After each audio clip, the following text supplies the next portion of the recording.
You're watching the News Channel 15 Highlight Zone with Glenn Marini.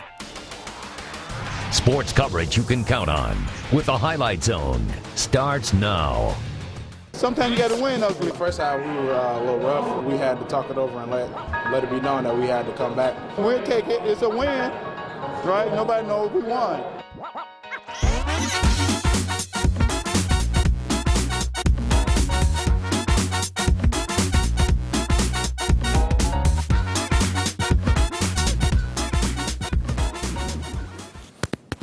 Can you hear me now? Beautiful. When it comes to conference standings coming into the night, we were as crowded as Randy Spieth's black book after a speed dating convention.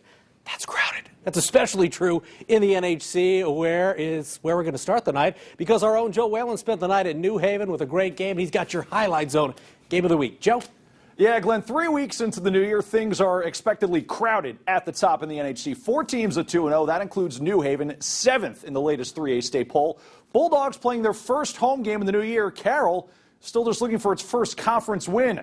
To Armstrong Arena we go. Steve McElvain, you know the big fella can dance. And in the first half, Lowell Griggs showing he can ball. The swipe and the slam has the Bulldogs biting early. Later in the first, check out Jalen Wiley. Oh, breaking ankles on his way to the tin for the easy 2.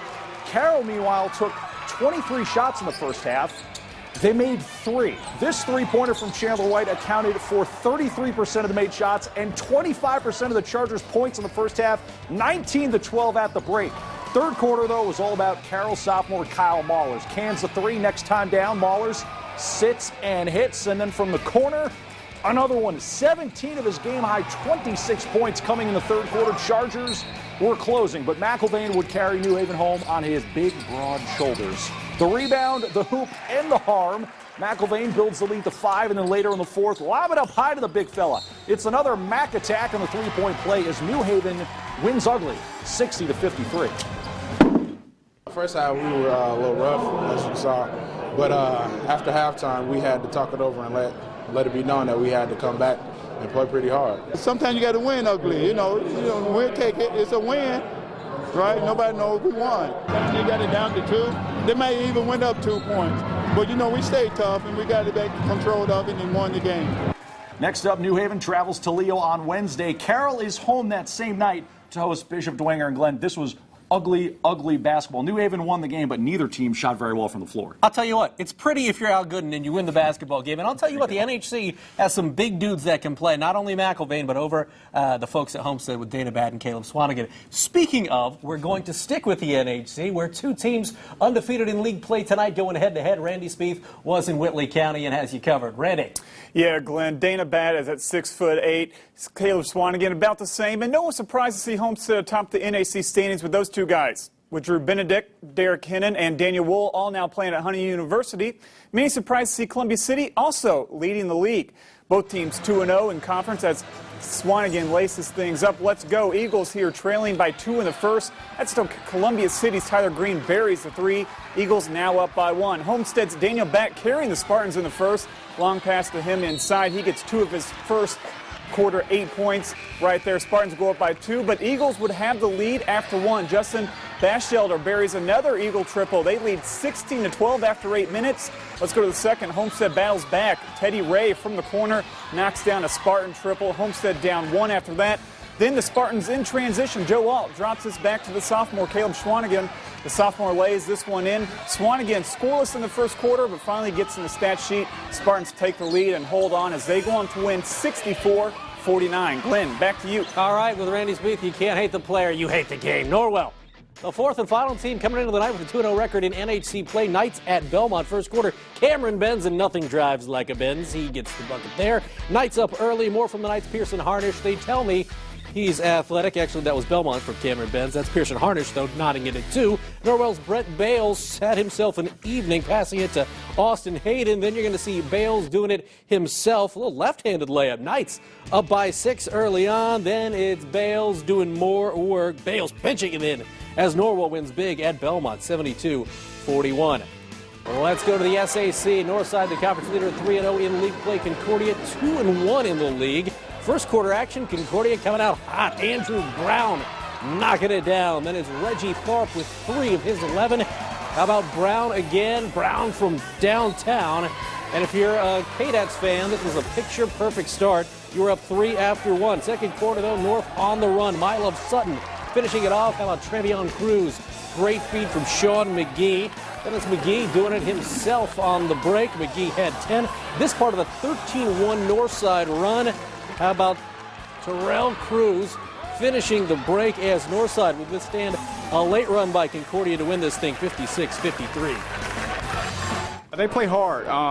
They are fundamentally sound, so we wanted to deny the ball as much as possible and pressure their guards so they can try to turn the ball over and so we can create offensive tempo. We've got to make sure that our guys step up to the challenge of being who they are, and they don't always have to look for the challenge of who they're playing, but the challenge of being who they are. And if you're the targeted team, you've got to step up and play like the targeted team. Next up, Northside is at Southside. That's next Friday. Concordia at SNIDER that same eve. Dwenger right behind in those SAC standings coming in. Saints 2-1 in league play tonight. They battled Wayne. That was Marcus Stepp feeding Grady Eifert in the first quarter. Then it's Mike Fiacable, the old quarterback. He's got accuracy. Keenan Sentliver with the bucket. Wayne, though, going the other way and looking good. Cameron LaShore, some of the best air in the area. He gets a little hang time and then Windexes it. More from Wayne as we fast forward to the second quarter. Levi feeding brother Justin Mitchell, who gives it up to Austin Robertson. Robertson is going to be a player on the football field when it's all said and done. He gets the bucket. Second quarter action here as well. Kyle Hartman kicks it to Grady Eifert. Good decision. He hits from downtown, but it wouldn't be enough as Dwenger falls to Wayne in overtime by 1, 67-66. Generals get a nice win. Lures, like Dwenger, also 2-1 in conference play coming in as the Knights hosting Northrop. Pick it up with about 5 minutes to go in the fourth. Lures up by 4. Aaron Thomas with the bucket, and it cuts it to 2. Northrop's Jacoby Claypool going baseline, and we're now all tied at 47. Bruins up by 2, 49-47, about 2 minutes left. Jawan Starks to Enos Bacherovic for the bucket. Going the other way, how about Jordan Banks with a bucket right there? It's a 3-point Northrop lead in regulation. 16 ticks left. J.J. Foster throws it in to tie it at 53 and send it to overtime. OT was all about free throws, and, well, Lures made more. 61-59, Lures wins in OT. At Don Riker Gymnasium, Southside looking for its first conference win. The Archers playing SNIDER. First quarter action. Logan Godfrey from the Panthers inside for the bucket. And then it's the Fighting Tutors on the run. Trayvon Covington led a balanced SNIDER attack with 13 points. Not many people at Southside happy, but I bet that guy was. A big SNIDER fan right there. Still in the first, Donovan Clark going to play his college football at IU. He's athletic. He had 15. Then it's Nate Thomas with the short jumper.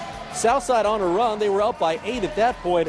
With too much SNIDER, too much Malik Williams, 6'9" freshman, showing off the nice touch with the deuce and the abuse as SNIDER wins it by 20, 78-58. Canterbury boys coming off a 1-point loss to Southside this past Tuesday as the Cavs taking on Lakewood Park right before half. Brady Gerke from Lakewood nails the 3, and it's a 20-point Lakewood Park lead at halftime. Coach Krieger not used to that. Third quarter, Cavs starting a furious comeback. Trevor Yule hits the jumper, and then it's Jalen Paul. Good decision to kick it to Jack Wojciechowski for the bucket. That cuts it to 7, rather to 8. Canterbury looking good here. Michael Brothers the lay-in. That cuts it to 4 at 51-47 with about a minute to go in the third. But Lakewood had the answer. Jared Gerke with the 3 as Lakewood Park eventually wins this one by 5, 77-72. Over at Huntington North, the Vikings hosting Anderson in a key NCC battle. First quarter, it's Caleb Landrum crashing, I should say, the glass right there. Gets the putback. It's tied early. Kobe Clay with the bucket going the other way for the Indians. How about Kyle Platt? Known for that 3-point stroke, but he can do it inside as well. Anderson, though, up by 3 at that point. Cameron Miles for Anderson. Finishing it off right there, but you know what? This is a huge win for Huntington North. You're going to see Cody Adams come up with the bucket here as the Vikings beat Anderson by 2, 58-56. Well, we are done with the fellas for tonight, but coming up, the ladies of the SAC take center stage. Concordia and SNIDER, both undefeated in conference. With the Panthers stay perfect after a trip to Southside. Highlights of the SAC and more coming up next on the Highlight Zone. We're the Eagles. The Highlight Zone will be right back. Yeah!